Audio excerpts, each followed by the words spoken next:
lassen wir den Laptop einfach auf dem Screen, dann haben wir nämlich was zum Herzagen hinter euch. Ich habe kurz mal gehofft, dass ich da eine Notizen dann.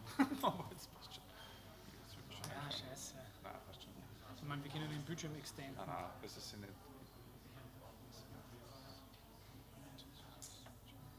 Ja, passt schon. Ich hab's. Sonst steht nichts dagegen, einmal das Telefon außer da. Machen alle Profis. Ja, aber die Fragen habe ich von Michael jetzt bekommen, daher, die sind nicht in meinem Kopf formuliert, und das ist manchmal, aber ich habe es. Beziehungsweise ein bisschen spontan kann man auch sagen. Ich bin nur skeptisch, dass wir eine ganze Stunde füllen können, damit mit den 3, aber schauen wir mal. Dass man es auch spannend hält. Für Sie studieren nicht gebrieft, dass sie ein paar Fragen stellen. Wo ist die Aline? Da würde ich sagen, die neue Kollegin müssen wir einspannen, dass die Fragen stellt. Die ist gerade bei mir vorbeigehuscht. Ja, okay. Sonst.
Zwei fürs Publikum.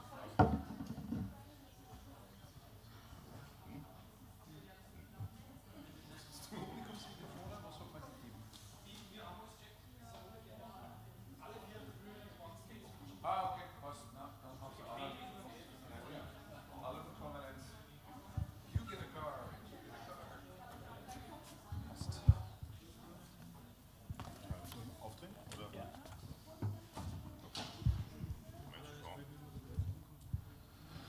Microphone test. Test. Test. Test, Test, Test. Test. Oh. More testing. Ja, passt, okay. Which is the central camera? Where should I just look at the audience? Okay.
Good morning and welcome to the Expanded Conference 2025. We're here in the Skyloft of the Ars Electronica Center, and this is the first day of a 3-day conference that originally started as the Expanded Animation Symposium. And in a veritable case of Nomen Est Omen, Expanded has expanded. We have 3 different formats. We have the conference, which is starting today, over the next couple of days with over 40 talks. We have an exhibition called Expanded Play, which is in the Salzamt in Linz, with 13 installations from students from the University of Applied Sciences, Upper Austria, Maharsk University, the Film Academy in Baden-Württemberg, and the University of, I've of course forgotten the name. I'll continue to move on though. We've got 13 exhibitions that you can try out there. And then we also have, and this is the first year, our own summer school that's taking place in Hagenberg. And it's already started and it's continuing. And it's called Evaluate, Play, and Connect. And that will be our first panel for today. And we have 3 guests that are also teaching at the summer school. Simona Kriegelstein from Maharsk University, Michael Lankes from the University of Applied Sciences Hagenberg, and Günther Warner from the Johannes Kepler University. And I'm just going to start off by asking you each to briefly introduce yourselves and maybe talk a little bit about your areas of research and focus. So Simona, would you get us started? Yes, hello and welcome to our panel. My name is Simone Kriegelstein. I'm associate professor at the Masaryk University. It's in Czech Republic, in Brno, also very close to Austria. And also I'm a senior scientist at the Austrian Institute of Technology. My research is mainly human-computer interaction, games user research. So in general, I'm interested to understand how players or users interact, in this case with a game, and also how we can improve the designed interface, the interaction design. Yeah, more, or is this? I think it's a good start. Maybe to give it a little bit of background, what got you into the field in general, into the field of games and play? I studied computer science, so I have a technical background. But and then I specified doing my study at human-computer interaction, but I love to play games, and therefore I was very happy to have the opportunity to combine now my passion, games, and to play games with my research, human-computer interaction, and this brings me now to this expanded play, because here in the expanded play in the Salzamt you can also see some project of my PhD students. And yes, it makes a lot of fun, and I'm really very happy that I have this opportunity that I can combine my passion with my work. So therefore, yeah. Okay, excellent. Michael. Yeah, hello everyone. Thanks, Jakes, for the introduction. I'm Michael from the University of Applied Sciences of Austria, and I'm teaching at our university in the field of game design and also HCI, basically, so I have a strong connection to also interaction design. And my research interests, so I did lots of research that dealt with eye tracking, so gaze interaction in the context of games, how to use game mechanics in an innovative way, and now move on to more general aspects of how can we integrate game design to create interesting experiences such as transience, how we can incorporate transience mechanics into games, and and also player guidance is a thing that interests me. Since you asked Simone about her background, I started as a 3D modeler, as a 3D artist. I started training there and also worked for the Future Lab, Ars Electronica Future Lab. But after some time, I also got in contact with human-computer interaction and especially interaction design, and then I try to combine things like, as I said before, game design and interaction design. For those of us not necessarily directly in that field, could you describe what transience is in this context? So transience in this regard means that think about game entities that decay after some time. So typically what you have in games is some kind of persistence. So things do not change very much. So weapons can, there are some exceptions of course, but weapons can be broken when you use them. And I like this, or I'm interested in this notion that you do not have this kind of permanence in games, but try to break up these kind of mechanisms. And I think they offer new avenues of design, and I think this is a field that's rather unexplored. Okay, very interesting. Maybe we can come back to that topic a bit later. And our third member of our panel today is Günther Warner from the Johannes Kepler University. Hi, everybody. Yes, I said I'm Günther. I work at the Johannes Kepler University. I'm professor there for game computing. And my research is, I would say, mostly situated also within human-computer interaction, games user research, and information visualization. So I'm very interested in understanding how people behave in games and how we can use that to make better games in the end, both educational games and entertainment games. I have a computer science background as well, and I actually set out to study computer science because I wanted to make games. And now I'm basically evaluating games, which I think is a nice circle. Okay, great. You're all very busy people in terms of teaching and research and such, and it's basically still summer, and for some reason you decided to do a summer school. In addition to all the other teaching and research you have to do. What was the initial impetus, and what are you trying to accomplish? I'll start with you, Simone.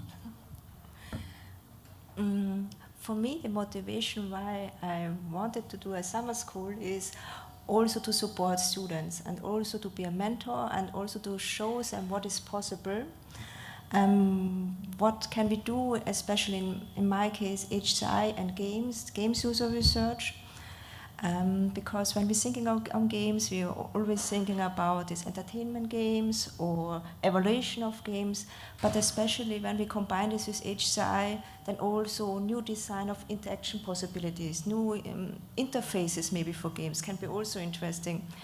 And here in the summer school, this was the motivation to show this, also to show there's more, not only develop games or evaluate games, but also that we can be very creative, that we can also integrate or to try new things. I see personally also games as a playground to try out new things.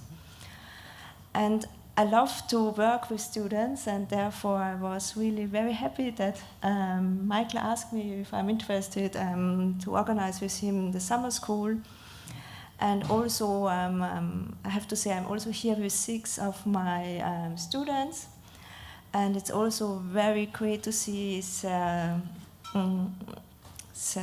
passion about this research and their motivation. And I think this was a really great opportunity. And also what I see, and then I will stop, is networking. Because also to bring, because now I work at the Masaryk University from Czech Republic, but also to bring the students from Czech Republic to Austria, and also, for example, that they have now connections to students from the Johannes Kepler University or from Applied University Hagenberg. And maybe some collaboration will happen in the future. And I think this, was also one of my main motivation. I think you did a great job of addressing the 3 points: evaluate, play, and connect. You had all 3 of them in there.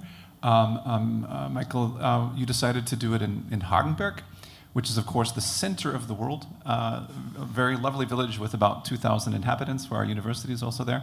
Why did you choose that location, and what was your sort of motivation? What was the gap that you were sort of addressing with the summer school? Totally agree with that's what Simone said. So the basic motivation behind it was to bring people together with different backgrounds, with different motivations.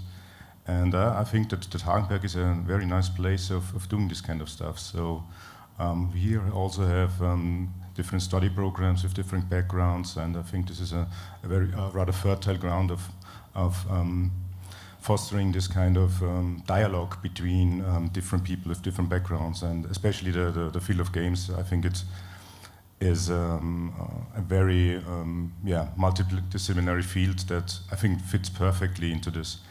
And one other thing that motivated us doing this kind of collaboration in Hagenberg within the summer school was that we already have rather a rich history of collaboration between each other. So, for instance, every year now we visit Simone in Brünn to visit the Game Access Conference, which is a very interesting and very relevant event in the Czech Republic, where also very well-known game developers and also researchers come together and have discussions.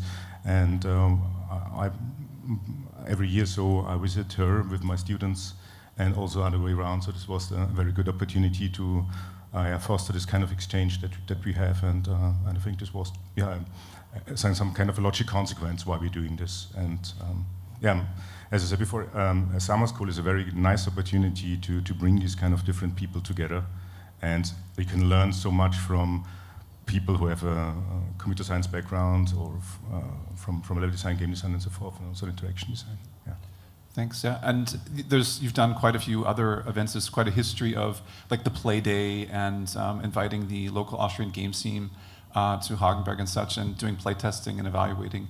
So it's definitely a good location. It's got a good infrastructure, and hopefully it's probably also a peaceful place to sort of, after everything's done, sort of relax and sleep and all that type of stuff as well.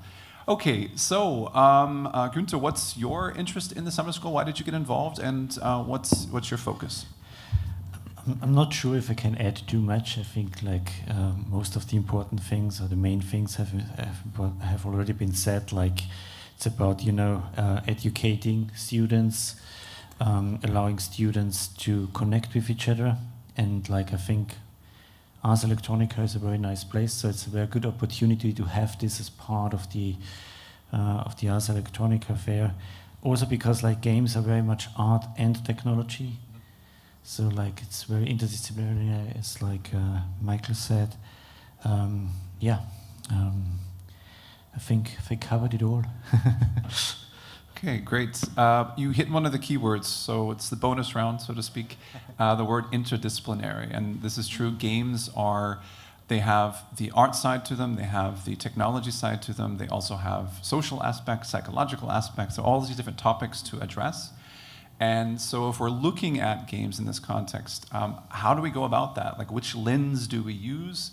Or how do we prepare students to address this interdisciplinary aspect? Yeah. Okay, looks I'm getting the tough questions.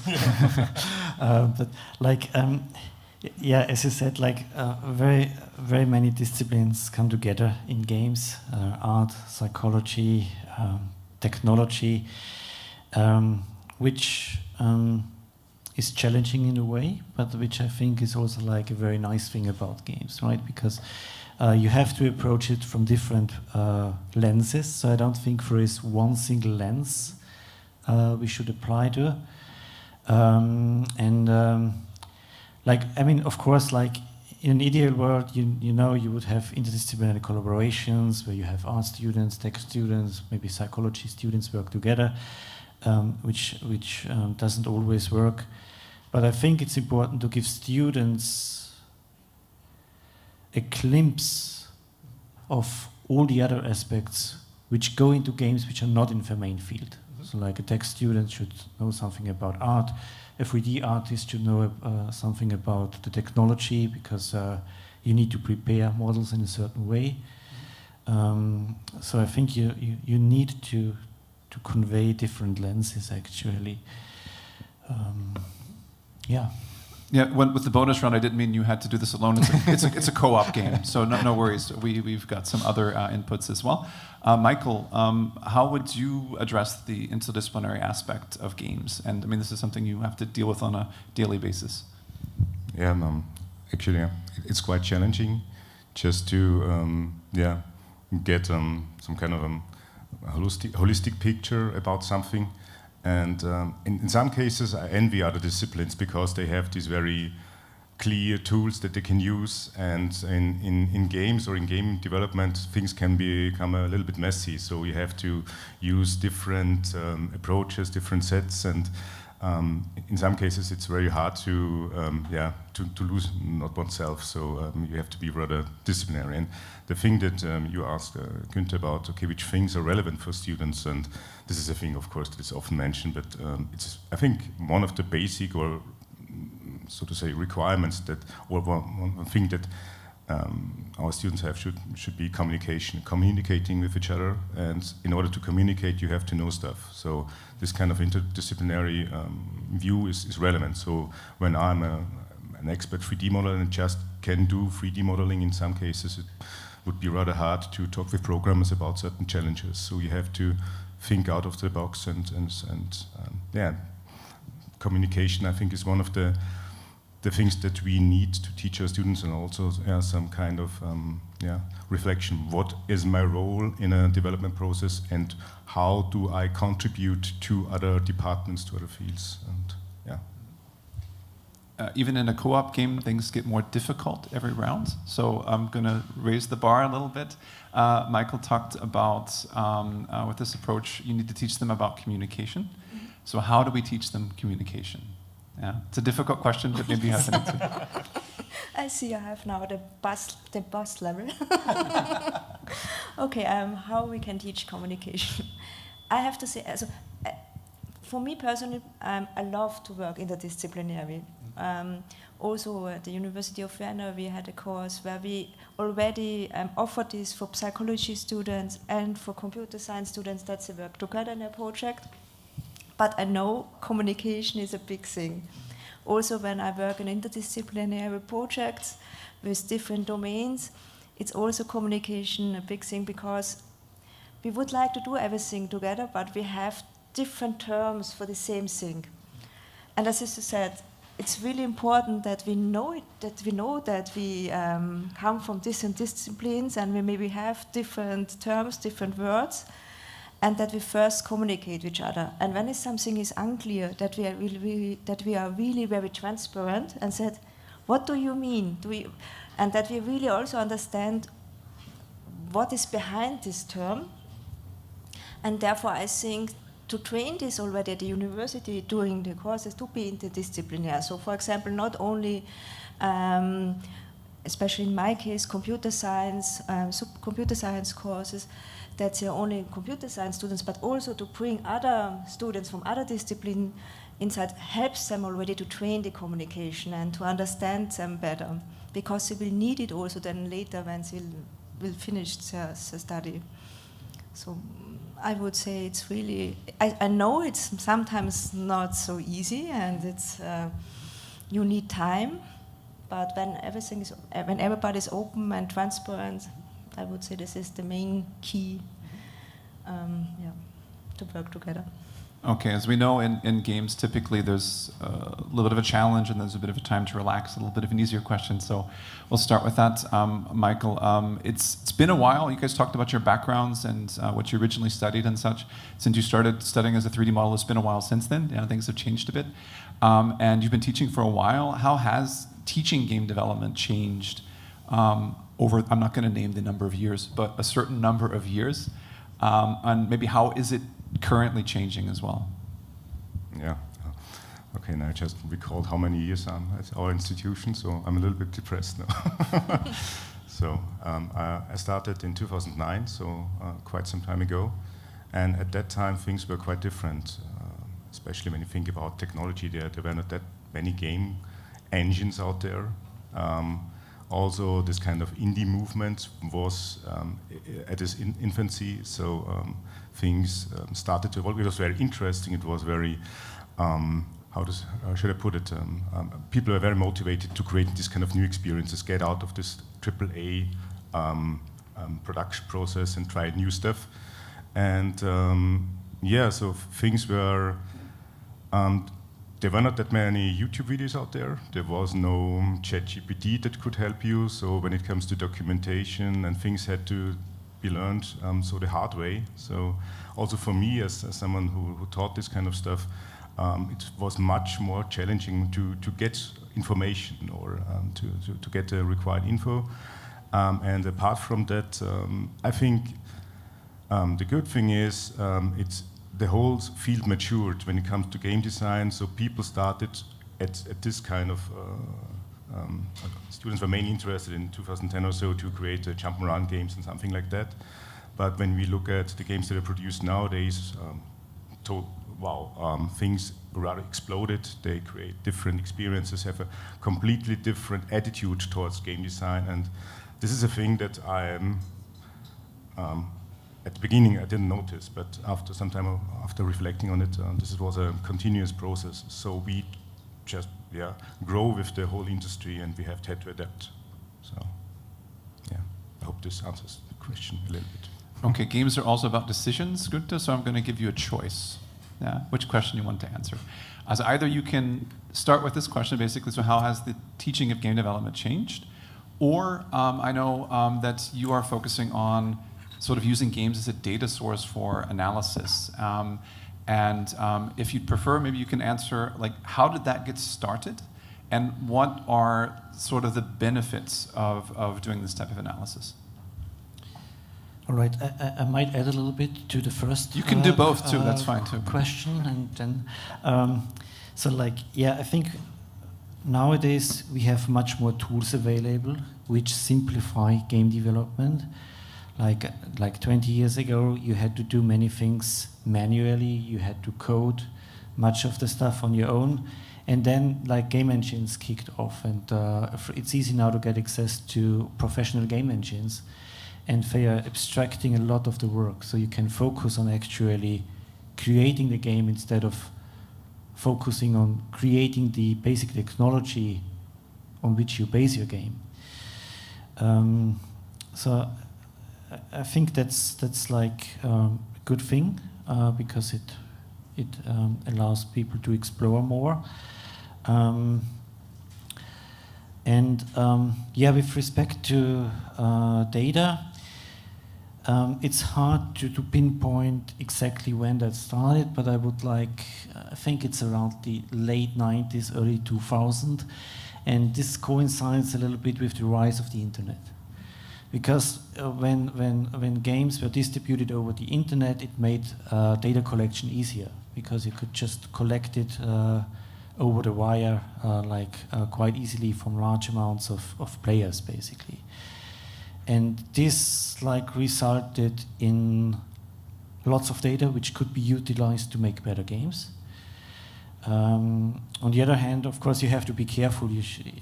Games are also about experience and emotions. So it's not just something which is purely data-driven and which you can infer from telemetry. So you have to be careful on how to use it in the end. But it opened up a space of new possibilities to explore how people are behaving and what we can learn from it. And it's also games are a testbed of human behavior in a certain way. It's an experimental setup, and you can also infer traits about humans in general from it. Yeah, I always like the metaphor that games are controlled experiments, period. And maybe that's a good issue to address as well.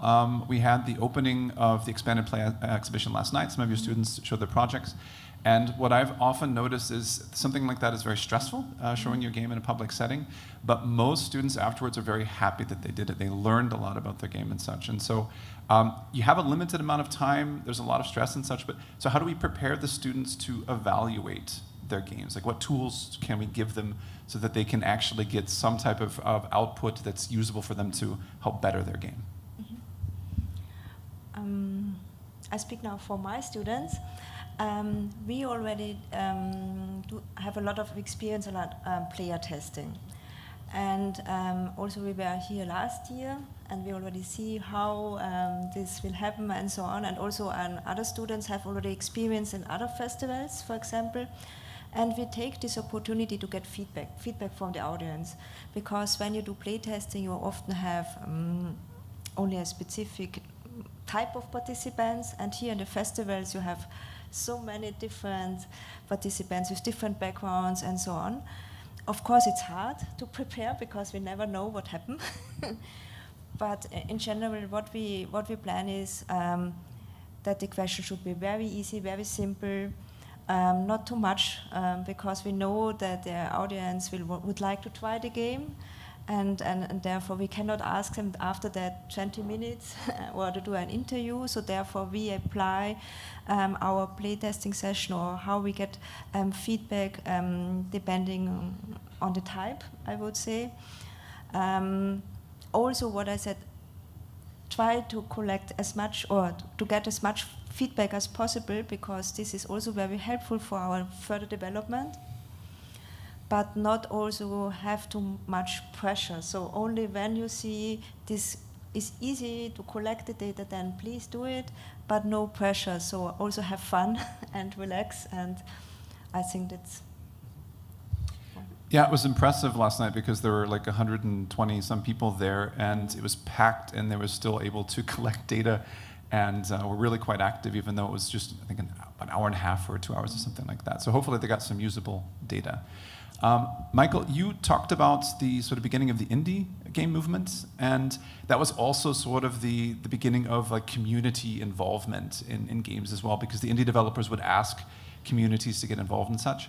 And I remember an Austrian company talking about doing that, and they would ask the community, do you prefer design A or design B? And of course, you had 50% for each one. It wasn't very usable input, right? It was engagement, but it wasn't very usable input. So when we're using playtesting, for example, or we're using other evaluation methods, how do we prepare students to actually get data that they can really use, where it's just not like 50-50, or what type of tools do we use there to make certain we get usable feedback?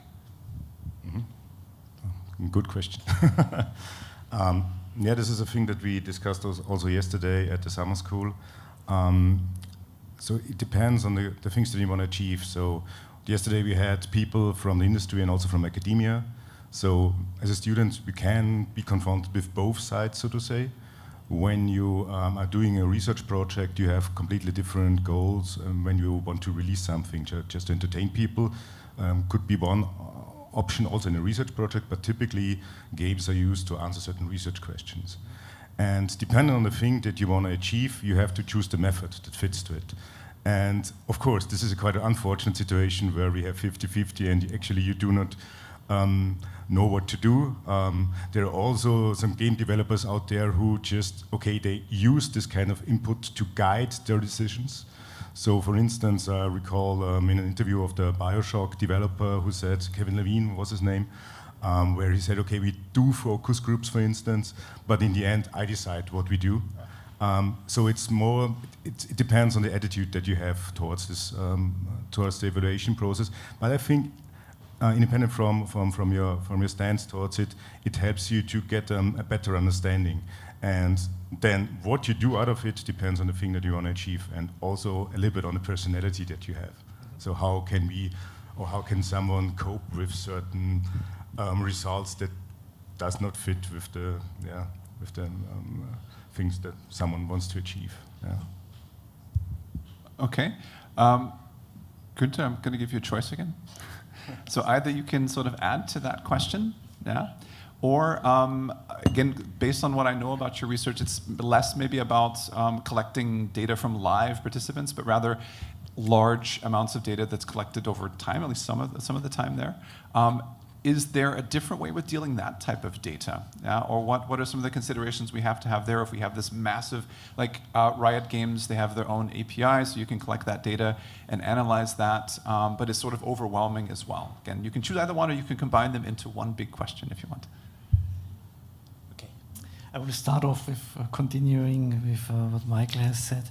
I think one of the key things is, or the key terms, I think, when talking about evaluating, is diversity. Like diversity in the sense of who we are asking to evaluate the games, like diversity in methods, and recognizing that games are different. So what works for one game doesn't mean it necessarily works for another kind of game. So I think you need to know, and this is like also a challenge, you need to know different methods of how you evaluate it and when you use it, basically. With respect to the second one, like as you said,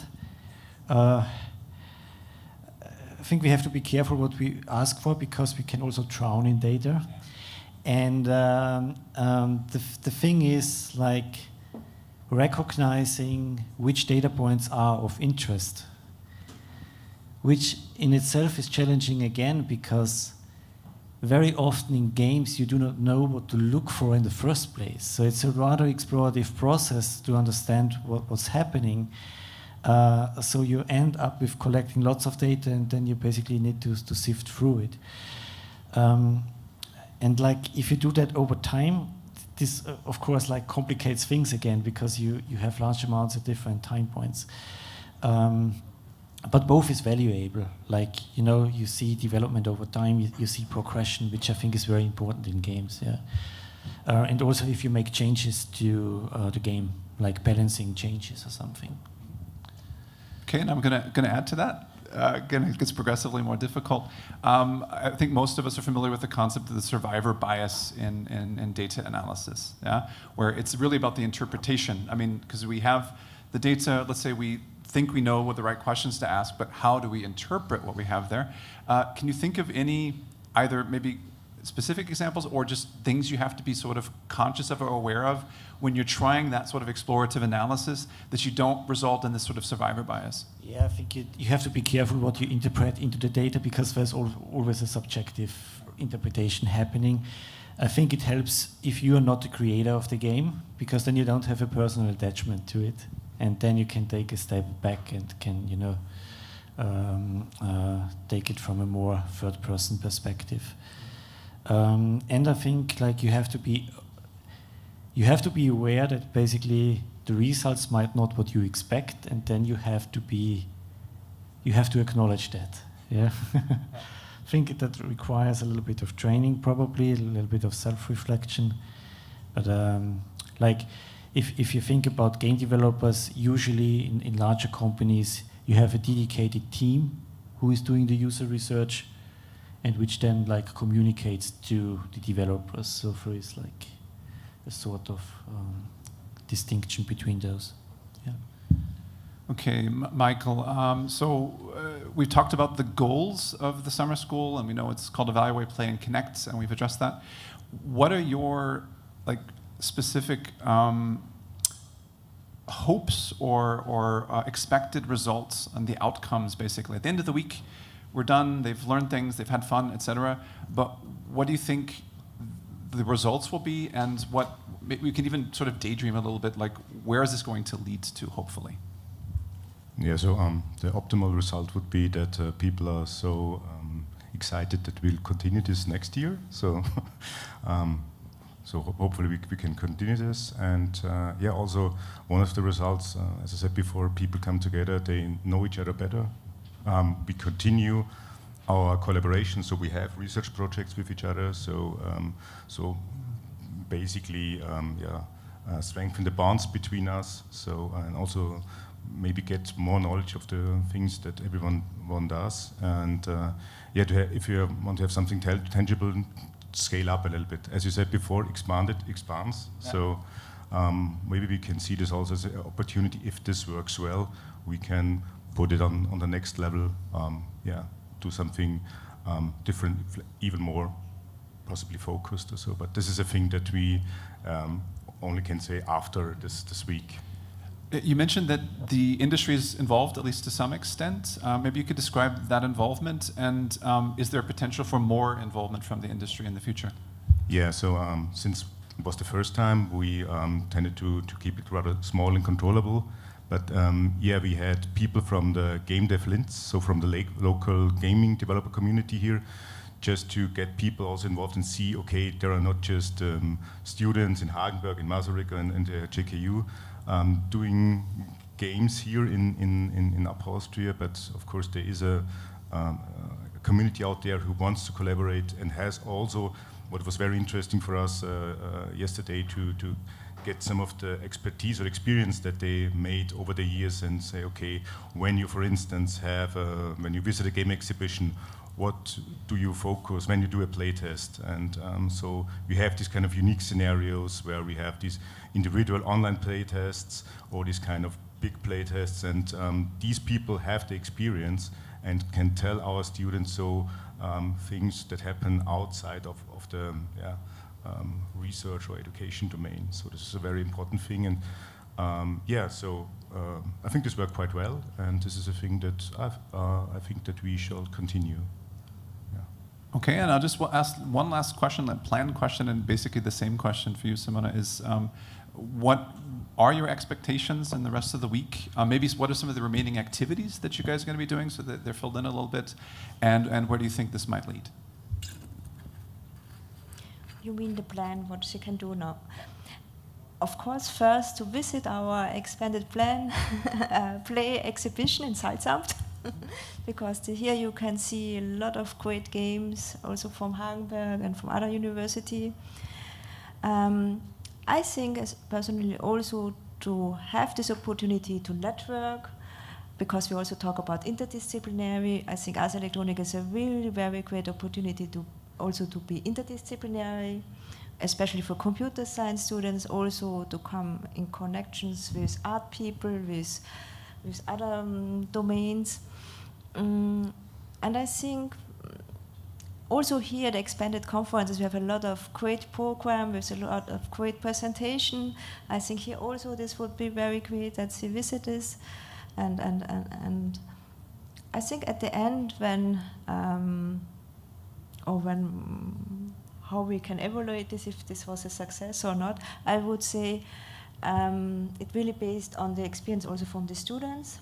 Later then that we can collect feedback on it, and yes, and I hope we can continue the next year. So we will see. Well, it sounds like there's a good chance of that happening, and it sounds like that could also expand, so we're very happy to hear that. We're now going to turn this sort of local co-op into a multiplayer game, so the audience can now ask some questions if they would like. We have a microphone that can go around. All you have to do is raise your hand. As far as I know, if you're on the internet at the moment, watching this on YouTube, you can also ask a question, and one of our trusty staff will relay that question to me, and then I can ask it, and then they can answer it for us. While you're thinking of questions, and maybe hands are sort of going up, what's one thing that you're looking forward to during the Ars Electronica Festival? Something maybe you've saw in the program, or some highlight that you'd like to take a look at, or maybe even possibly seen? Yeah. I have signed up for the playful interactions in the deep space today for both. So basically that would be the main thing for today for me.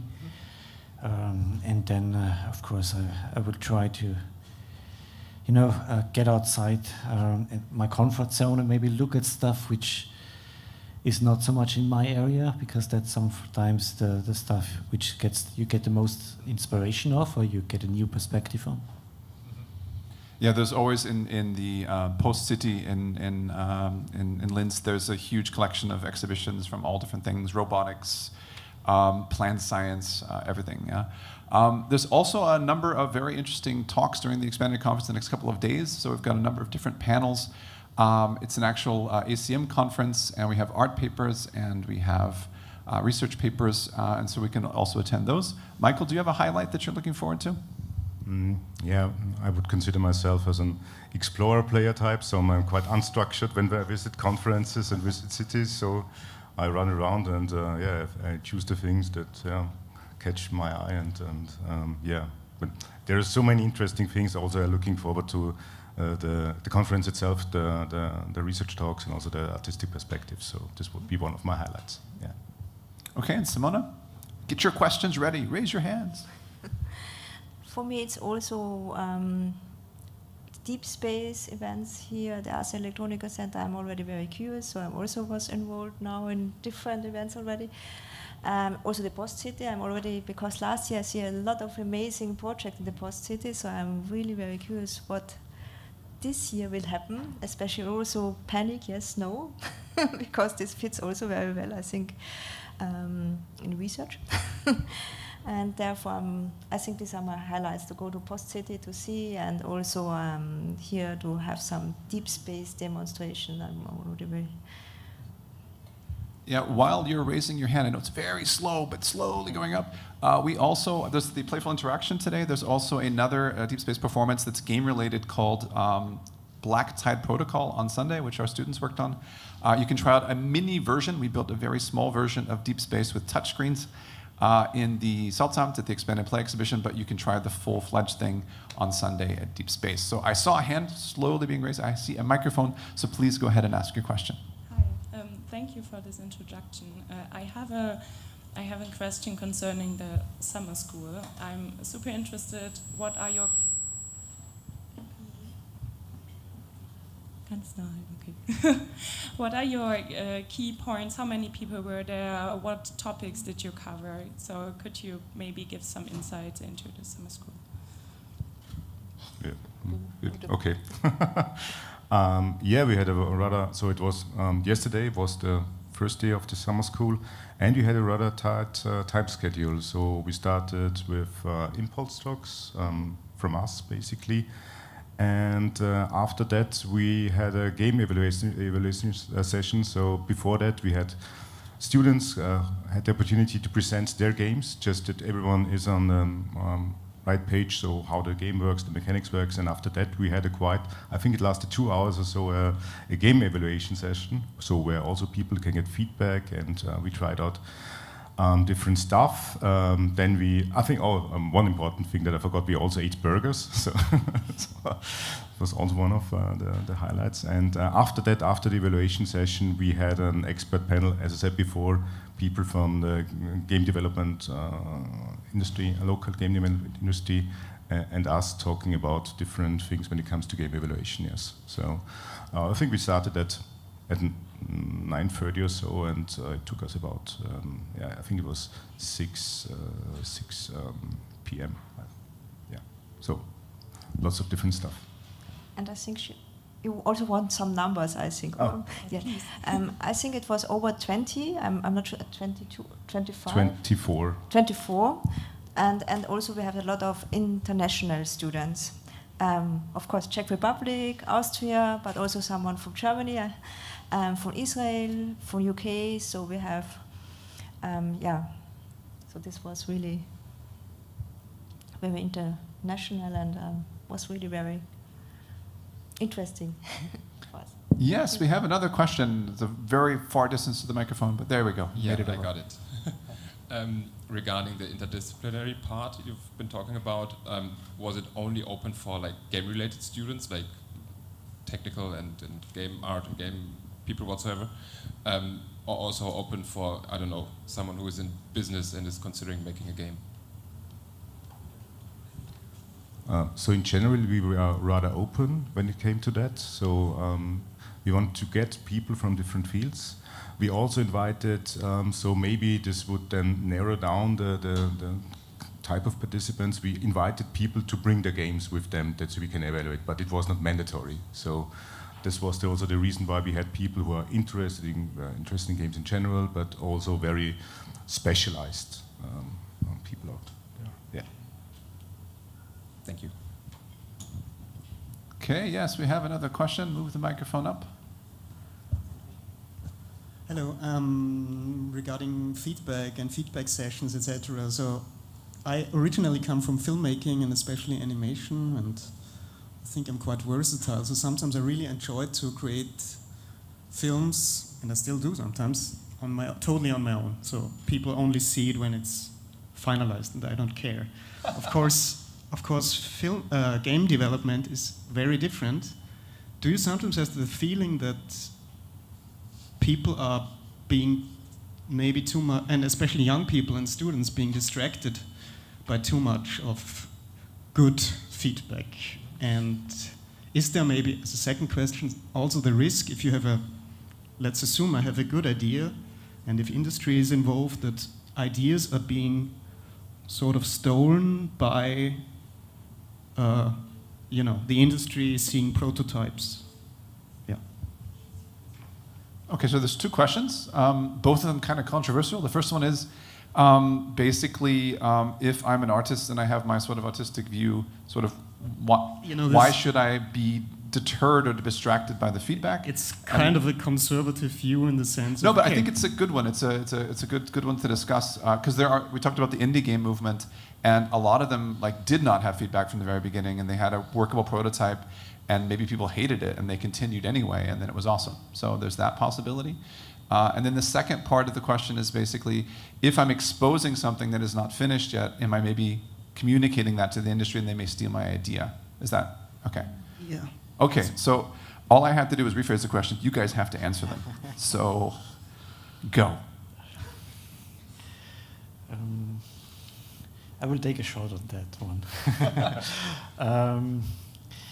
I think if you're talking about games, there should always be that creative vision you should have, and that should guide the game.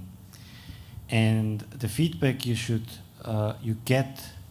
you should view in light of your creative vision here. There's often this distinction between data-driven design and data-informed design. So I don't think the data should fully drive your decisions, but it should inform your decisions in a certain way. And of course, as said, it's like an experience you're creating, so you need to use the feedback which you think suits your vision, or which might prevent to achieve your vision in a sense. And like I said, I think you have to be very careful about, if you ask 5 people might have a different opinion. So it's also about the method and being aware of the limitations of what you are, of the method you're using.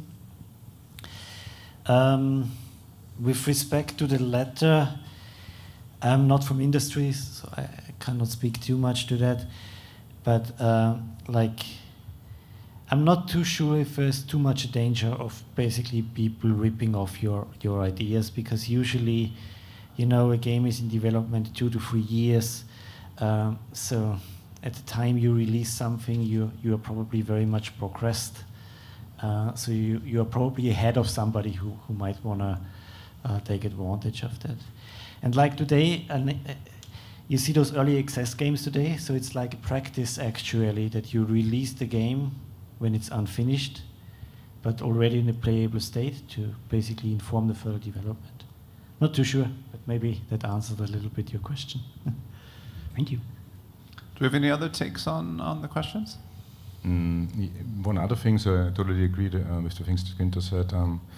I think it heavily depends on this vision that you have. So in some cases, you want to push your artistic vision without any, or might sound a little bit extreme, but you do not care of making money or something like that. So there are projects out there which are rather conservative because they're very expensive and you have to mitigate the risks. So in this case, it would make sense to do lots of playtesting just to make sure. Of course, we have these problems now in the games industry in general that they try to re-release stuff. You have these remasters, all these kind of things that, so to say, play it safe. But of course, there are other situations out there when you say, okay, I see myself then as an artist, for instance. I do not really care to sell millions of units. Then this might be, you may then choose just to go your own way without the evaluation. So this is also a valid stance, but you have to live with the risks, so to say. Games themselves, they're so diverse now, the different genres, the different forms of how they express themselves. It can be, as you mentioned, films. So also in films you have different kind of projects, visions, where in some cases money plays a big role, and there in other cases it's not, so to say, that important. So the artistic vision is much more important than making money. And I think games are quite similar now. Thank you. Simone, you want to add to that, or? I think she already said everything. Okay, everything's basically been said. So I'll give the opportunity for more questions. Just raise your hand if you have one. Otherwise, I'm going to ask a very uncomfortable one. It'll make everybody uncomfortable in the room. Okay, here it goes. I gave you the chance. So basically, I'd like to know, to what extent does AI play a role in evaluation and in these sort of activities? It's the big bad guy in the room, so to speak. Is that influencing sort of the way that you're evaluating games, or in interpreting all those things? And I think in Günther, in your work, probably it does to some extent.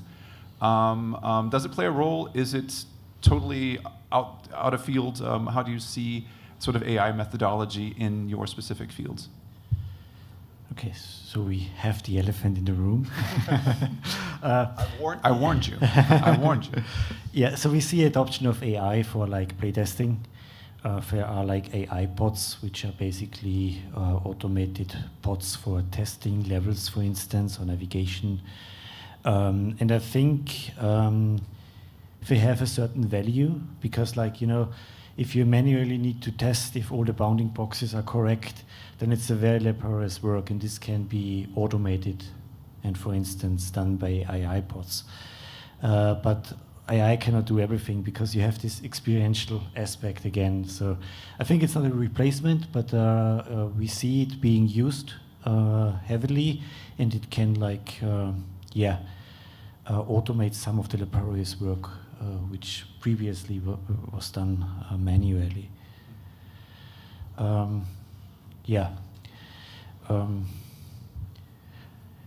And it might impact the way we evaluate games because, like with generative AI, you might have, dynamic content in games, which is hard to control.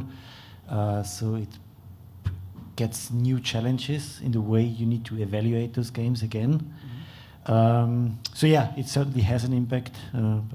Yeah. Michael, what's your take? Yeah, as Günther said, it's like the elephant in the room. So currently,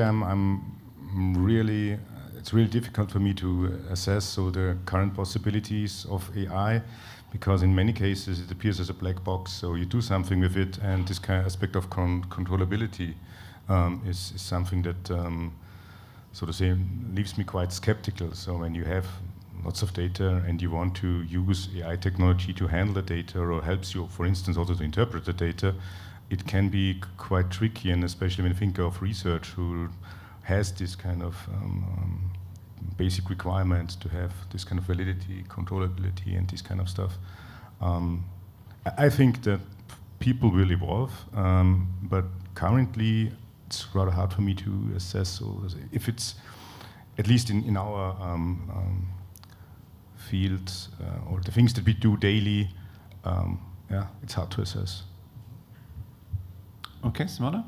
Maybe I would like add something to Günther, because we always forget also the bias from the AI, especially when we do this as a playtester, for instance, instead of this, there's a bias regarding gender or diversity and so on. So therefore, we never can replace playtesting with AI. It can be only a hint, but we should never forget that is also a bias. So therefore, I only want to add this also.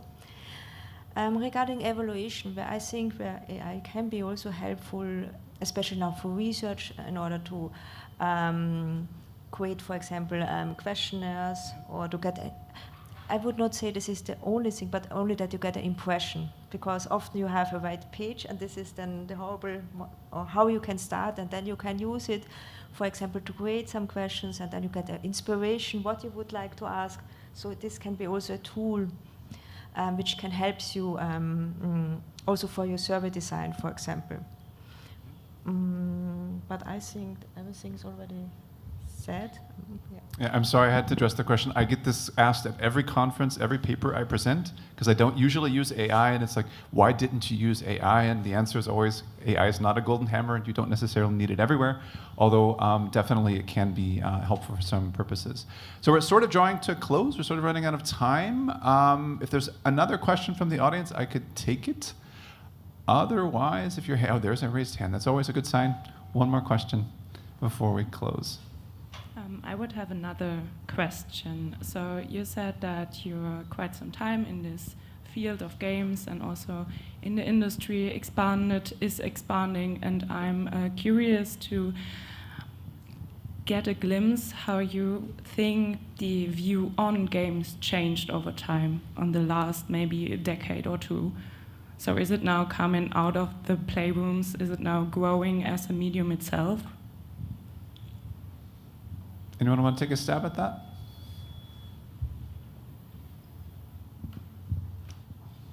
Yeah, so I personally would say yes. When we start, for example, in the 80s, or there was a specific group, I would say, who play games. Now, and I'm very happy to observe this. This is really now our that we're really now very open regarding games, because when I think when I study, there was already the impression games is only for children, it's only play, it's not something serious. And I think this changed over time. Now it becomes, this is really something what can we also apply for other domains, for example, for training or for medicine or whatever. And I think, especially in research, it's more open. I would say it's not anymore so strict that is games, it's not serious, and it's only for children. So I would say this. And this also opens a new possibility for developer and designers, because now, and also I think now we have these tools. It can also open that now, I wouldn't say everybody, but many of them now can create and design also games. I think it's now also not anymore that you have a stopper, that you have a game idea, but you need first developers, so therefore you can already start. Yes, maybe. Yeah, totally agree with it. Apart, I think, from the field of applications, so you mentioned other fields like more series of applications like Exa games or this kind of stuff. Apart from that, also, I think that the games themselves evolved because now you have themes and topics that deal with death, with loss, with depression. So when you think about games in the 1980s, mainly it was Slay the Dragon or Get the High Score, and of course this might lead to depression. Or yeah, it's like the medium has matured, and we have now these kind of very different topics who provide these so-called eudaimonic experiences that provide some kind of deeper or more subtle and also more diverse experiences that a game can arouse. So it's like a perfect statement to close on: expanded play. Thanks, it sort of brought it all together. Unfortunately, we're running out of time, and so I'd like to thank you for tuning in and dropping by, but we're nowhere near close to finished. We have a number of panels, and I'm going to order with one snap of my fingers the program for the remaining day. If we could put that on the screen, I'm going to snap my fingers, and then it will just happen, right? Yeah, okay, or just a little bit of delay. Sometimes it happens, a little bit of delay. So we can take a look at the continuing program. And we have a number of different talks. Starting at 12:30, we have Birds of a Feather. And we have a Meet the Artist session and our first paper session, Expanded Arts. We can have a brief look at the program for today. So we can take a bit of a break and then start with our additional panels. Again, thanks for coming.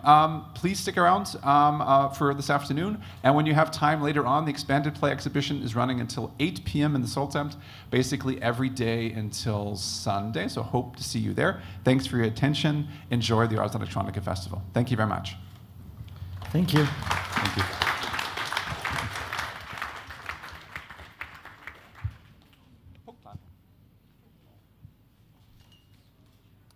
Ich hoffe, ich war nicht unfair oder so.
starting a little bit later.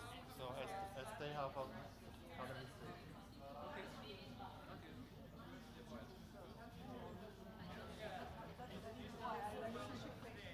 Yes, exactly.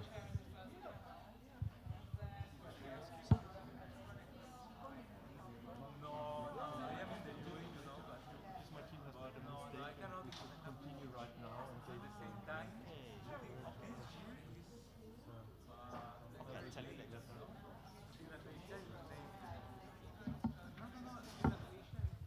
Okay, as I'm so sorry, we have made a mistake. We will continue in a couple of minutes, as the next session, Birds of a Feather, will start not at 12:30, but at 12 right now. So please stay, and we are ready in a couple of minutes.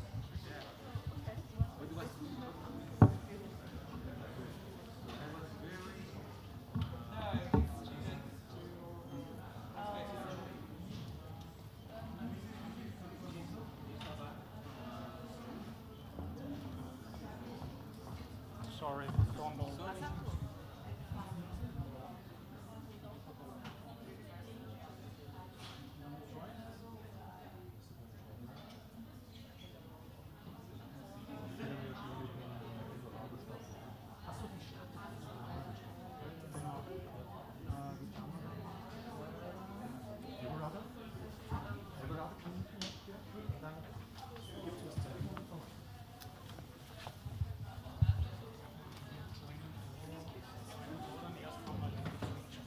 Ich bin dann eher vorgegangen.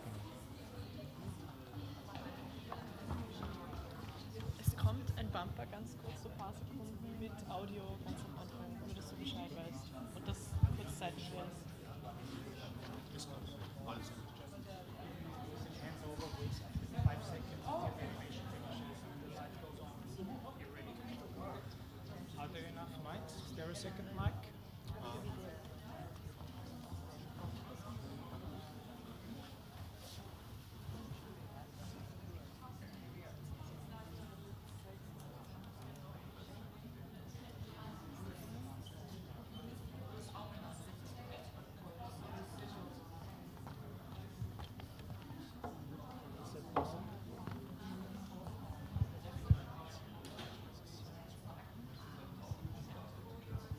We had drinks with Filippo, remember?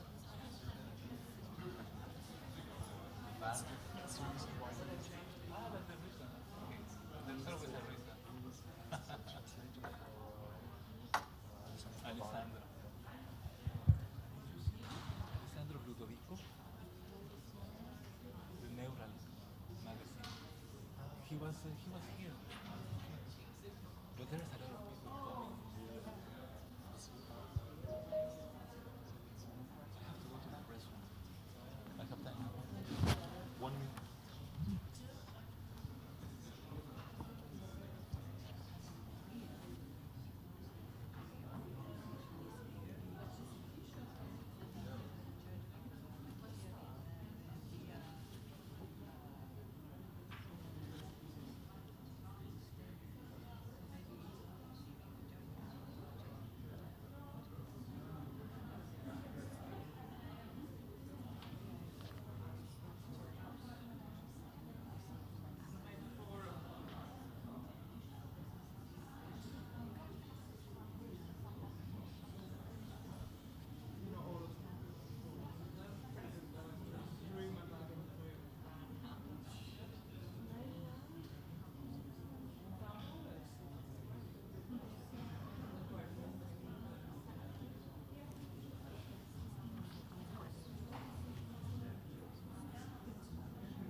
Okay, sorry for the mess, the confusion. We are now starting the next second session a little bit later, as it was shown with 12:30 a couple of minutes before, but it's right now, as we have remote sessions as well. Welcome to the second session, Birds of a Feather, connecting media art events in the field of new animation art. This session brings three distinguished voices here together, and these three voices have two things in common. On the one hand, all the speakers, three of the speakers, are jury members of this year's Ars Electronica category New Animation Art, and they are also heavily involved in media art festivals, events, and two of them are remote because they are right now doing a festival or an exhibition at the same time. So we have Everardo Rees and together with Yiso Park talking about ICEA, International Symposium on Immersive and Electronic Art. And this is a symposium that has a big intersection with Ars Electronica, and we do a lot of collaborations since 2 years, and Everardo and Yisu will also talk about future perspectives. And then we have Liz Rosenthal. She was on jury as well with Everardo Rees. She's right now directing Immersive Venice that is going on right now, the second week, unfortunately only remote. And then we have Boris Eldaksen, an AI pioneer, and he was also on jury, but he could not make it because he is opening an exhibition in Johannesburg, and he will give us a glimpse into the things that are happening right now in Johannesburg. So without any further ado, I would like to welcome Everardo on stage talking about ICEA.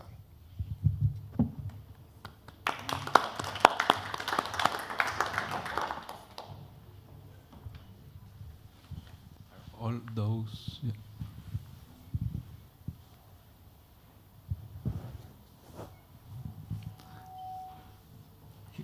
Is it okay? Ready to go? Okay. Yeah. Well, yes. Thank you, Jürgen, for the invitation. Thanks for everybody for being here. So happy to see very familiar faces, some friends from all over the world. What I wanted to share with you is, as Jürgen said, some collaboration with across different associations. Some of them, all that have in common that are interested in digital culture, digital art, digital devices. And one of those, indeed, is this International Symposium on Electronic and Emerging Art. It used to be called only electronic. Well, you know, it's because today, as you can see in all the venues, there's a lot more of different and expanded, I would say, following the term, right, on the new possibilities with devices and even different kind of organisms, species, bio technology. So that's why we feel much more comfortable using the word emerging art as well, together with electronic art. So what is this ICEA? What is this symposium? Well, it started almost 40 years ago. I have been involved mainly since 2022, right? So yeah, for almost 3 years.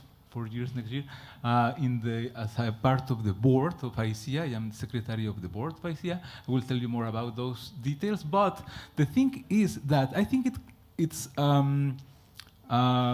it contributes to this expanded network. I mean, you have Ars Electronica, you have ZKM in Germany, you have other conferences such as ACM SIGGRAPH, which is also is part of the expanded conference here. You have Ars Electronica, so there are many different events and venues. And ICEA is one of the earliest of those. So it started, like the first symposium was in '88, not far from here in the Netherlands. And the thing is that the main approach has always been art, science, and technology. So besides being like an academic conference where you have, such as today, papers and reviewers, there are also exhibitions, performances, and a little bit something like Ars Electronica, the city that would host an ICEA would like spread all events, not only across the city, but also across different even days or months in the year. So this is these are some maybe familiar faces to you. That's how ICEA works. There is the board of directors. There is international advisory committee, and besides that, there are like special or specialized internal groups. And the mission just is that it's a non-profit organization fostering interdisciplinary discussion and knowledge exchange among culturally diverse organizations and individuals working at the intersection of art, again, science and technology. I think that would be the key words that contribute to this network once again. So this is a very simple map of those places where ICEA has been hosted. There's always an open bid for new universities or academic and working with other local organizations to send or to submit a bid, and that is what I will tell you in a bit, where it's going to happen in 2026, right? If you see a couple of circles, that's because there has been 3 cities in the history of ICEA that have organized twice the Congress. That was Montreal, Paris, and Sydney. And soon, next year, Dubai, right? So across the years, there have been more than 1,200 members in the International Program Committee that mainly act as reviewers. We are committed to review or to provide at least 2 reviews, a double-blind process. There is the publication of in the proceedings, the catalog, right? So some of those who, this is just an anecdotal thing that I said, well, some of those have participated in more than 3 editions of ICEA as part of the reviewing committee. Maybe some of them you already know. And this is the top 5, yes, like more than 7 editions. Why? Because they have also been like historically super involved since, you can imagine, 40 years now, right? Some keynote speakers, there have also been like highlight moments at some ICEAs that it's always super interesting to meet colleagues and then to meet them again at other venues, and when we share anecdotes and things that you remember that what happened there, what happened there. So it's very cool. And also for you to know, there is this endeavor which is called the New Archives or the New Media Archives, the ICEA Archives, which is led by one of the founders of ICEA, Wim van der Plas. And the thing is that if you click in this link, you can access indeed all of the talks, all of the artworks, all of the keynotes since the first ICEA. They have been doing like an amazing job scanning documents. There's even a physical archive that Giso will show you what would be in that physical archive. But this is a very super useful, let's say, resource besides other digital archives, right? So I will leave the floor to Giso to talk a little bit about what happened in Seoul earlier this year. So as you continue, I will just move the slide, right? So go ahead, Jisoo. Hi, nice to see you all. My name is Jisoo. Actually, the first time I saw the panic, yes or no, from the website, I don't know what you guys think, like a yes or no. As I'm from Korea, which is negative question is different. So like someone like yes and no, it could be another way. So everyone, and since I came over here, over the city, you could see the panic and yes or no. So I think everyone have their thinking about who you are now in. And why I'm saying that, the reason is why I'm saying this, I have this language like a barrier.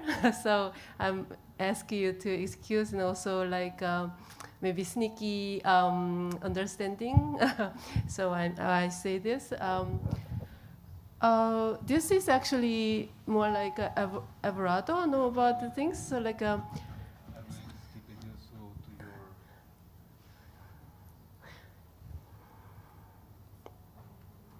I can skill. Maybe I will play this video first, if you don't mind, because indeed it will introduce very briefly some of the content that we saw there. So it's 30 seconds.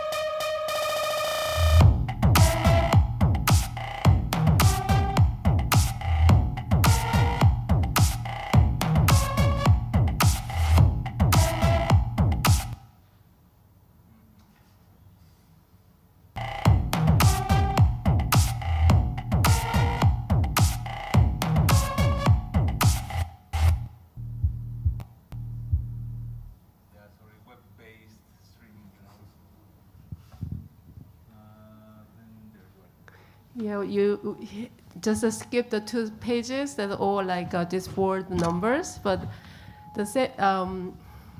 so we have this academic program and artistic program and events like SMS, Ars Electronica.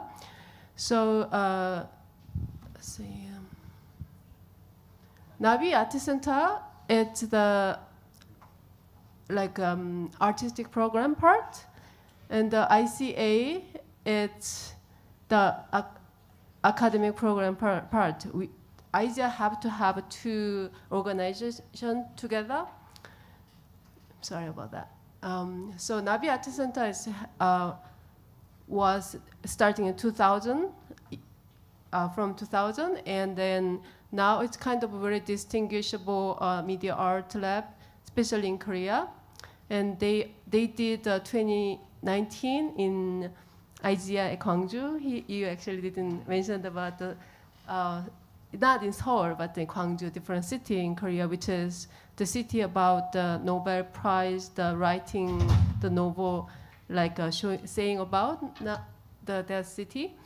And the ICA is Institute for the Culture and Art at the Seoul National University, which is again to held to the artist program in some of the events, but not just, I'm sorry, about the academic programs, but academic is not just only academic, of course. And and also have some of the artistic program, all these events together. The ICA, it's more like not based art school, more like a school based. And this place is more like wanted to give to the setting to make safe for showing your like all the creation and also like express from that like a kind of safe setting. So what for this ICA, and I belong to the ICA as a special consultant, and then did organizing for the IZEA 2025. But I'm not here for this Skyloft for talking about organizations, more like my kind of, since Everardo talking about all the the IZEA International, I wanted to talk about more like my experience about IZEA 2025. IZEA 2025, like was very wide. They do the very in the wide city, working at the wide cities, which is like a walkable place right now in Lynch. It's very willing to go to every place in like by walk, and that can be very compressed. And also the good thing about IZEA 2025 was all these different institutions and they involve and all different layers of like a content, like a high and low, and so another like a very like positive. Many of people say about the positive, and so that is our like strengthen, and then also the challenge, which is like what we wanted to do, become done better later on. We thought about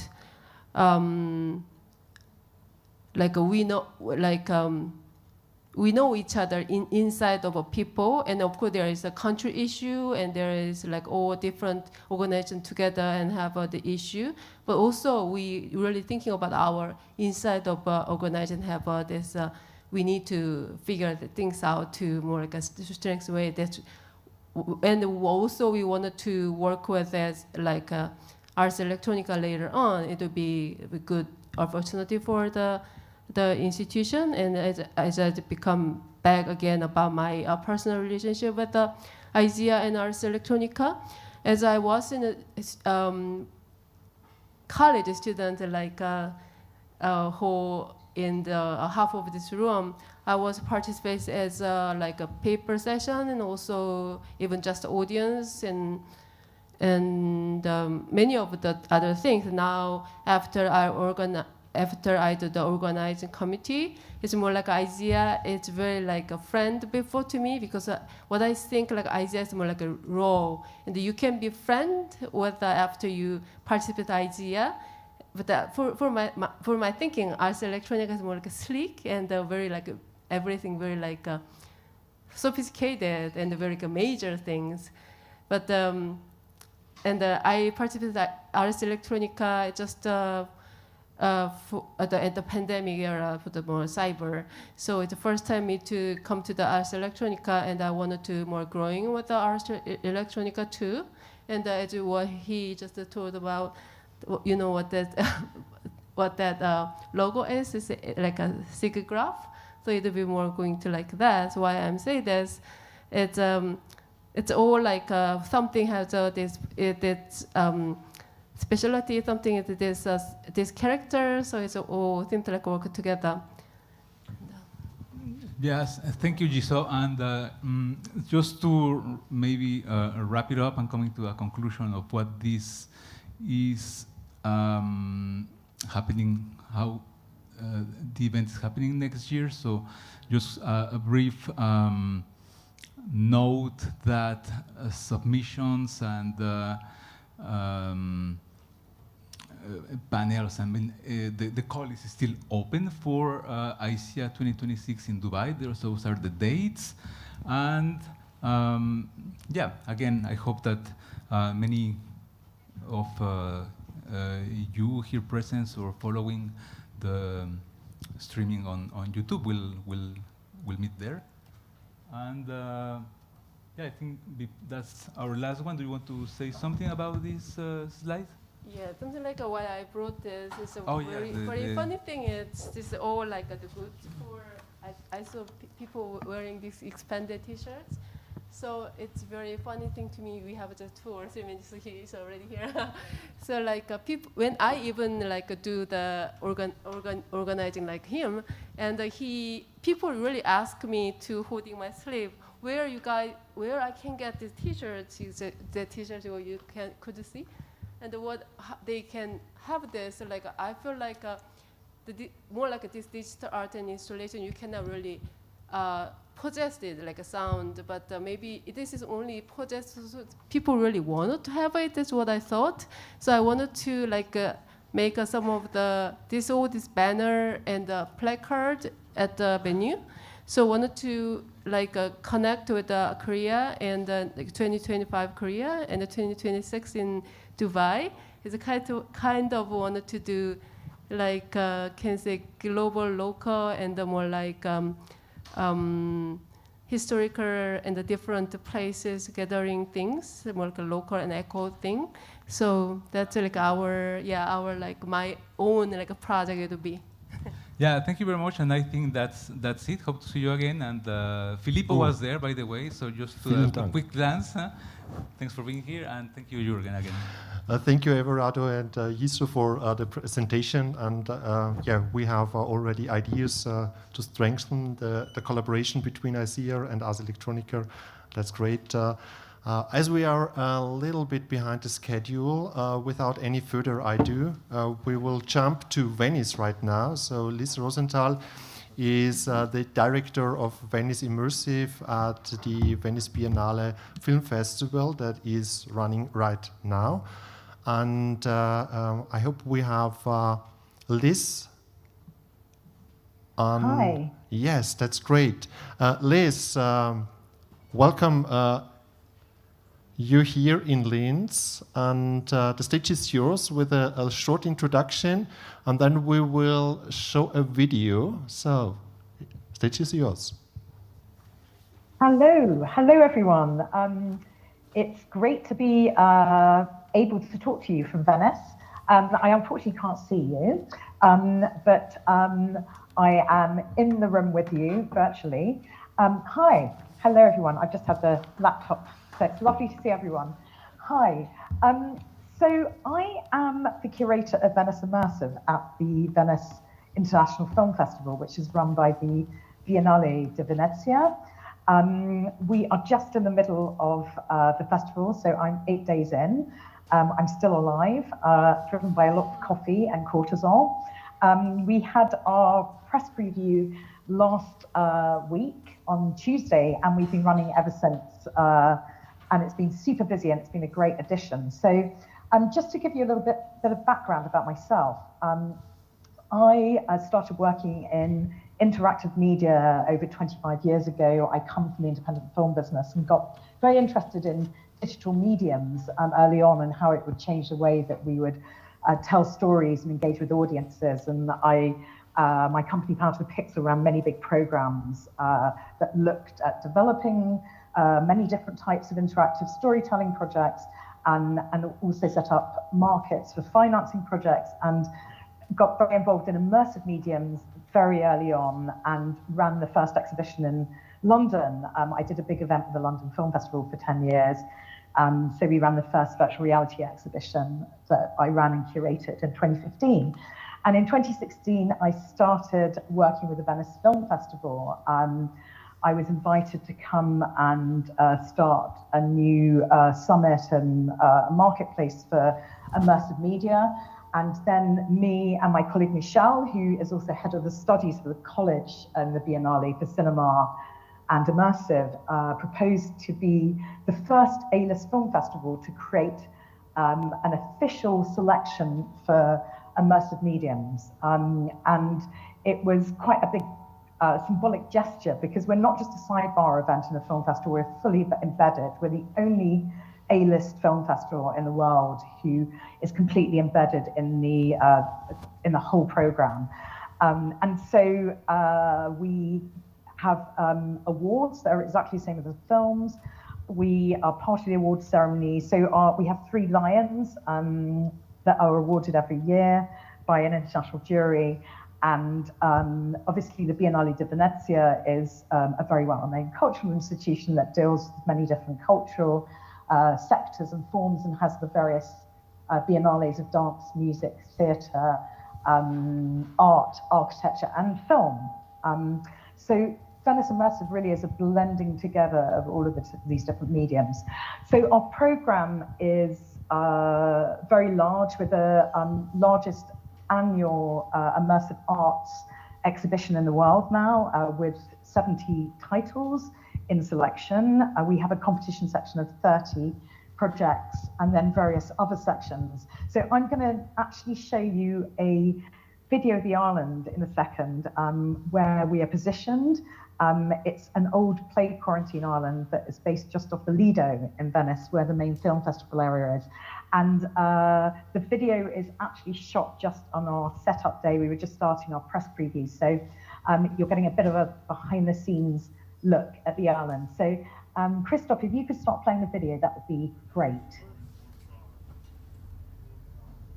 So, as I said, it's based off the Lido of Venice. It's a short boat journey over, and that's me getting off one of our boats.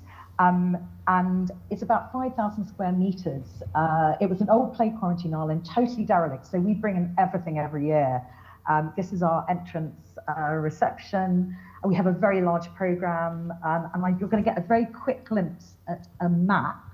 And that shows all the different halls. There were big 16th century halls that were all warehouses and places where people and goods were thrown for quarantine for 40 days. It's where quarantine was invented. So we have all types of projects of different formats. There's single player projects in headsets. This is a section, the Best of Worlds, out of competition. We've concentrated on the social VR for many years, which is very unique for festivals. We show big installations that involve building free roam experiences with actors. This is from Taiwan. It's called Blur, a Taiwanese-Canadian production. So these are actresses that lead you in, and you are brought into a virtual experience where you put on a headset and then taken into a very surreal atmosphere. This is actually a non-headset project. It's a collective reading project called Constantinopoliad. This is called Face Jumping. It's a beautiful project by a team called Tender Claws, based out of the States. And I'm just showing you some other installations. So we're walking through all these different halls.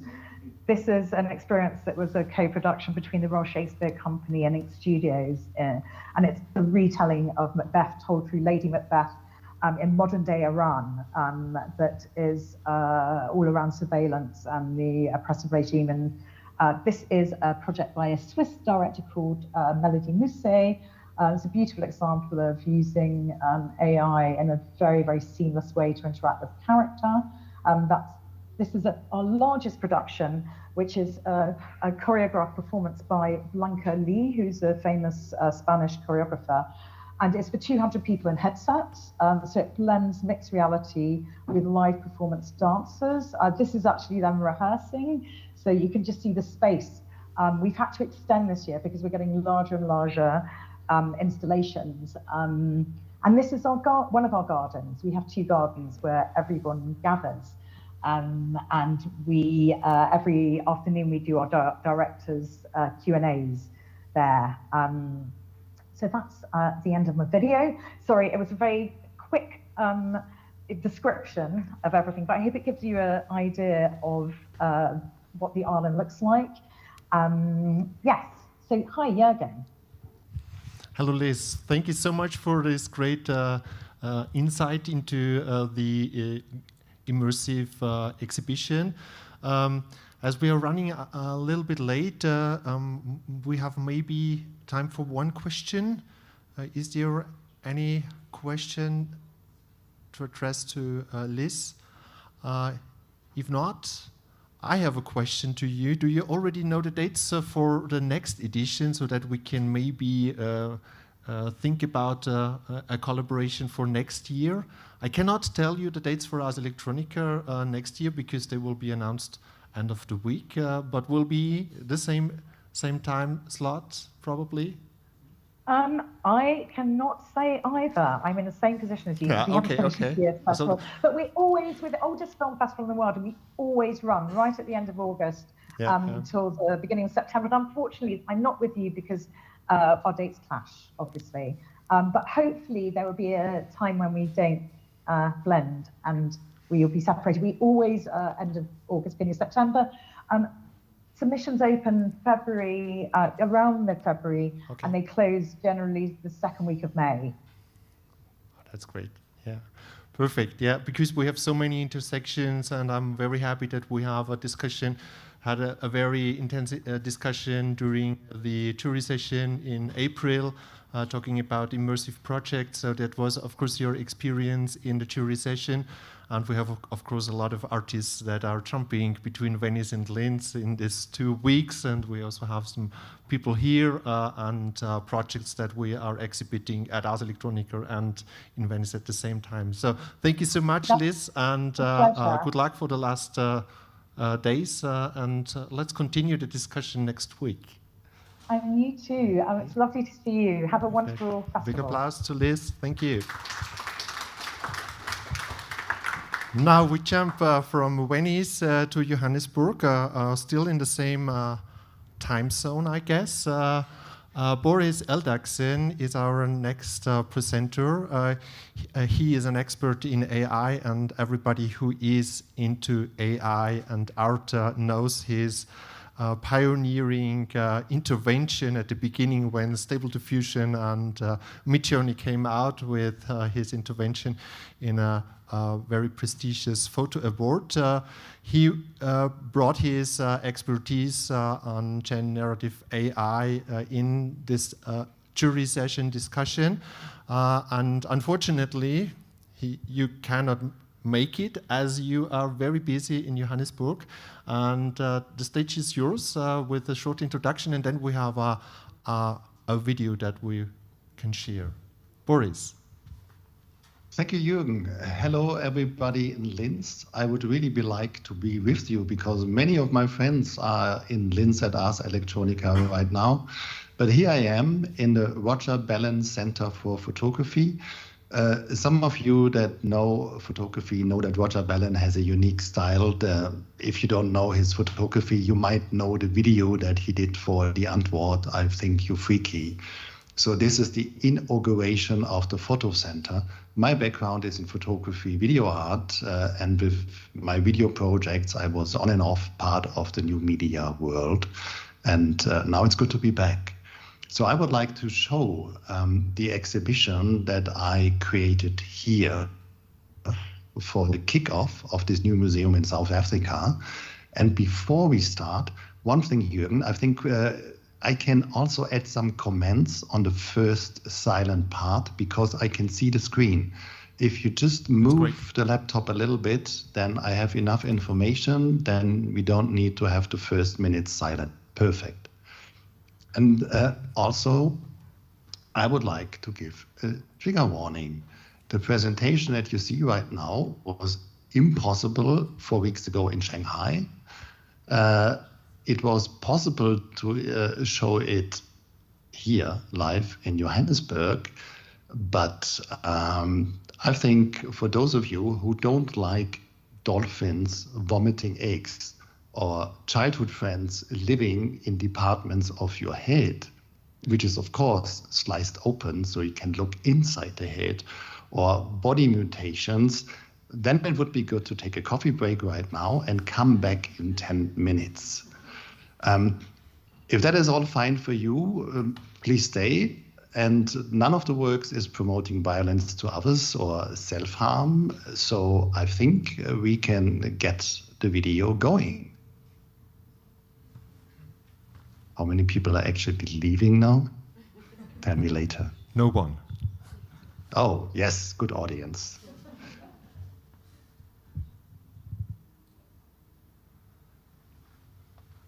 So the work is called Psychopomp. Psychopomp in the old Greek mystery was a guide for the souls after their death. And for Jungian psychology, it's somebody who is connecting the conscious and the unconscious part of the mind. There are two parts. First part is images. And we showed 2 images of each artist. We go to Singapore. This is a work of a Singaporean designer who expresses feelings of menopause.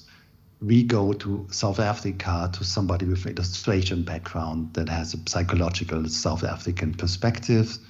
We go to Germany. My work is predominantly black and white and also coming from a philosophical, psychological perspective.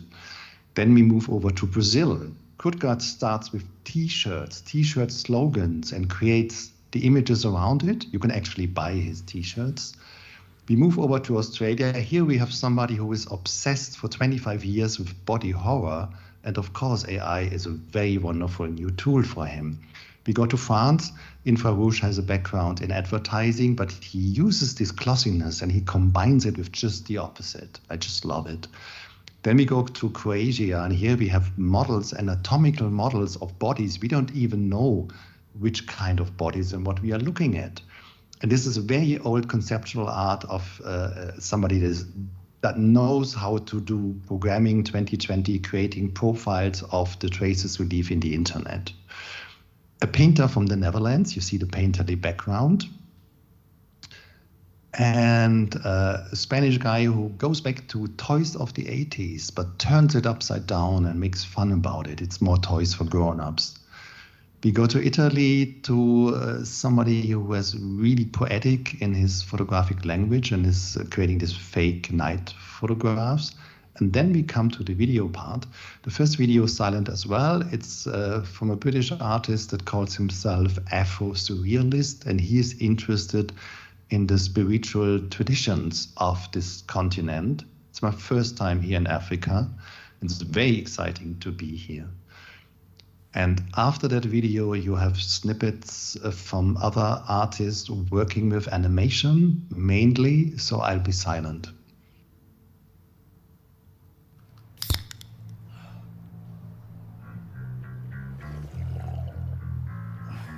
Art by AI. Bollocks, mate. You might as well frame a spreadsheet and wank to it. It ain't art, it's content. Pre-chewed, ad-ready, brain-dead dog shit for mugs who clap on command. Art should scare you, punch you up, till it fucking hurts. But AI don't make space for chaos. It erases it, politely. No mess, no danger. Fuck your clean images, your mood boards, your prompt-sick puke, you parrot. Oi!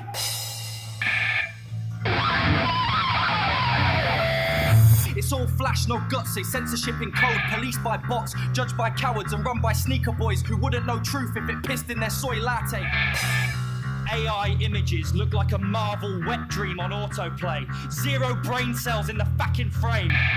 And you lot wag along like pub poodles humming Coldplay songs. This ain't vision, it's tech bro vomit in HD. 1,000 bots trained on Hollywood's arse crack, recycling the same bang bang bollocks like it's fucking prophecy. Punk was blood, chaos, rage, rage, rage.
Well, you see, this piece is called Feline Reverie. I wanted to capture the profound existential dread of a cat who realizes he's going to die. Notice these stars here that droop like wilted flowers. That's amazing. And if you look closely, you'll see I applied at least 3 layers of deeply emotional blue paint. For example, right here. Wow, I totally feel that. And also here. And a little bit in this area also. That was intentional.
And this gives you an insight into the space and how the work is displayed.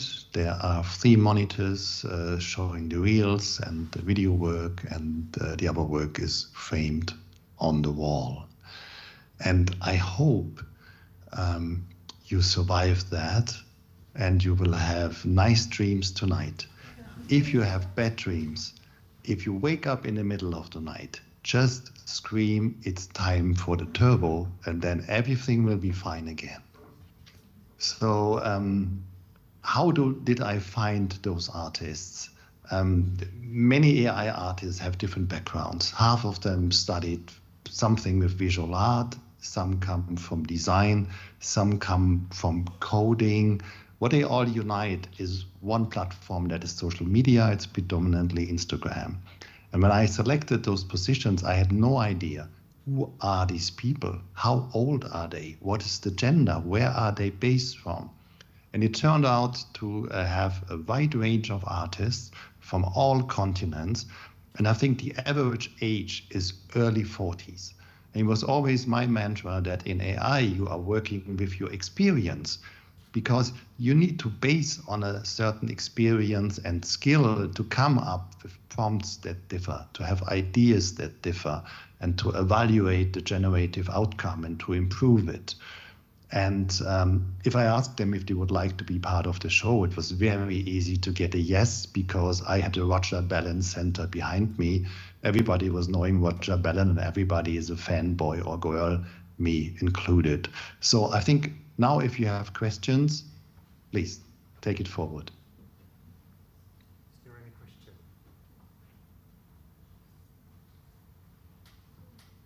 Or is maybe I'll start with the first question. Yeah.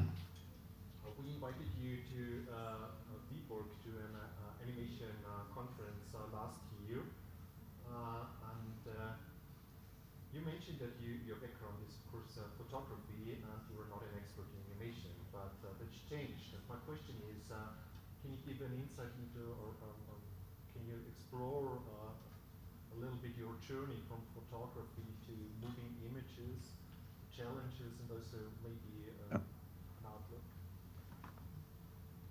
Well, at some point in my career, and it was very early in the 90s, I had ideas that needed a development in time. There was movement, there was sound involved, and then those work became more and more conceptual. If you have 45 minutes time, just Google somewhere on the internet, superhigh.org. It's a mockumentary casting show on getting high with no drugs and a jury on drugs. It was co-produced by Arte. It was the largest work I have done. So I just did it all, by do it yourself. Yeah, the recording, the editing, the directing, and that is something that I can use. It's 25 years of experience. And animation in AI means you have a still image as a starting keyframe, and then you tell the AI what should happen. You can work with first and last frames, you can expand those sequences, and this is how I became an animator coming from photography.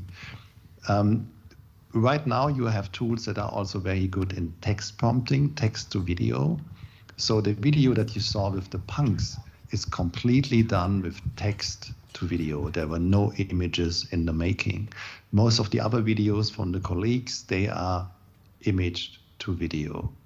And the speed with which this technology is improving is breathtaking. There is no week without the release of a new tool. You have a handful of American tools fighting against a handful of Chinese tools, and they are more or less on the same level. Right now, it's just Google being a little bit ahead. Thank you, Boris. Is there a question from the audience to Boris? If not, Boris, thank you so much. Enjoy your days in Johannesburg, and I wish I can make it some day to see it. This was a panel connecting people and events running at the same time and on the same field.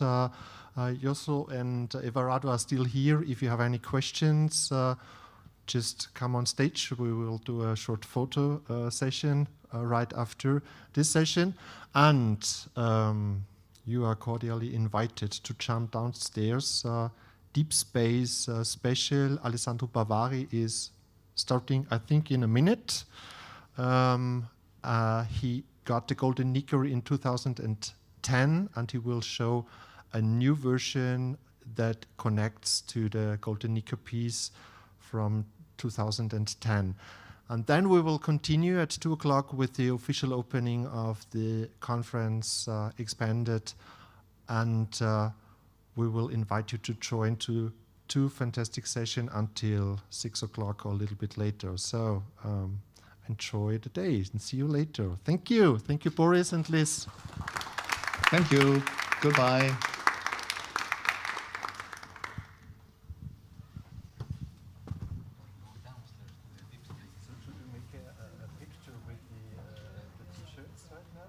I don't know, but indeed, I was.